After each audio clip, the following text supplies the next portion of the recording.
Go back, stand still, move forward, drown is a Christian sermon written by Dr. Miriam Kinai of ChristianStressManagement.com. When Pharaoh was told that the Israelite slaves had left, he took all the chariots of Egypt with captains over each of them, and he pursued the children of Israel. When the Israelites saw the Egyptian army marching towards them, they became very afraid and cried out to the Lord. Then they said to Moses, "Is it because there were no graves in Egypt that you have brought us out here to die in the wilderness? Why did you bring us out of Egypt? Did we not tell you that when we were in Egypt to leave us alone so that we may continue serving the Egyptians, because it would have been better to serve the Egyptians than to die here in the wilderness?" Moses replied and said to the Israelites, "Do not be afraid. Stand still and see the salvation of God, what he will accomplish for you today." And the Lord said to Moses, "Why do you cry to me? Tell the children of Israel to go forward, but lift up your rod and stretch your hand over the sea and divide it." Exodus chapter 14 verse 1 to 16. There are several life lessons that we can learn from the Israelites when they found themselves trapped between a rock and a hard place in the form of the Red Sea and Pharaoh's advancing army. The Israelites were walking away from a horrible past of cruel enslavement by their Egyptian masters, for the Egyptians made the children of Israel serve with harshness, and they made their lives bitter with hard bondage. Exodus chapter 1 verse 13 to 14. They then cried out to God, and he delivered them from this bondage with his mighty arm after he unleashed the 10 plagues on Egypt. The Israelites were now marching towards their glorious future of living in freedom in their promised land, a land flowing with milk and honey. But as they marched through the wilderness towards their promised future, they arrived at the shores of the Red Sea, and on looking back, they saw their enemies in the form of Pharaoh's army hurrying towards them. This made them very afraid, and they began to think of surrendering and going back to their bitter bondage rather than face what seemed like certain Egyptian annihilation. We can see that they were thinking of retreating because they said to Moses, "Why did you bring us out of Egypt? It would have been better for us to serve the Egyptians than to die here in the wilderness." Exodus chapter 14 verse 11 to 12. Moses without a doubt also saw the advancing Israelite army, but when the Israelites began to ask him those questions that suggested that retreating back to Egypt would be the better option, considering the current challenges they were facing of the Red Sea in front of them and Pharaoh's army behind them, he said to them, "Do not be afraid.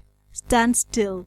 Exodus chapter 14 verse 13. Therefore, the first lesson that we learn from this tough situation is that we should never look back at our past, at the life of bondage that we are leaving behind, regardless of whether it is a dead-end job or an abusive relationship or a drug addiction, even if we find ourselves facing a red sea of rising debts or crushing loneliness or severe and seemingly unending withdrawal symptoms. This is because looking back at our past when we are facing mammoth challenges in our present will color the bitterness that we have left behind and make it seem less horrible than it really was, and it will make us think thoughts like, "At least when I was working at that 12-hour minimum wage job, I had some money trickling in," or "At least when I was in that abusive relationship, I had someone to spend my days and nights with," or "At least when I was using drugs regularly, I never felt this bad." Such thoughts can make us consider surrendering any progress we may have made as we walk or work our way towards our future, and make us move back into bondage. Therefore, when you're faced by harsh problems in your present situations that want to hinder your progress, do not reminisce over the few good times you may have had in a generally bad past. Do not look back, especially if you have been following God's leading, because we can see that the Israelites had camped right in front of the Red Sea under God's direction. For God said to Moses, "Tell the children of Israel to turn and camp before Pi-hahiroth, between Migdol and the Red Sea," in Exodus chapter 14 verse 1 to 2. The second thing that we learn is that we are not to be afraid if we find that not only do we have to deal with the Red Sea of problems stretching itself out in front of us as far as our eyes can see, but we also have to deal with problems from our past which are hurrying to catch up with us like Pharaoh's army, and ensure that we do not cross over from our current wilderness and enter our promised land of freedom. These problems from the past can include a former employer who does not want to release you, or a stalking partner who will not let you go, or a drug dealer who does not want to lose one of his best customers. Therefore, if you are being obedient to God in leaving the bondage of your past, and you find your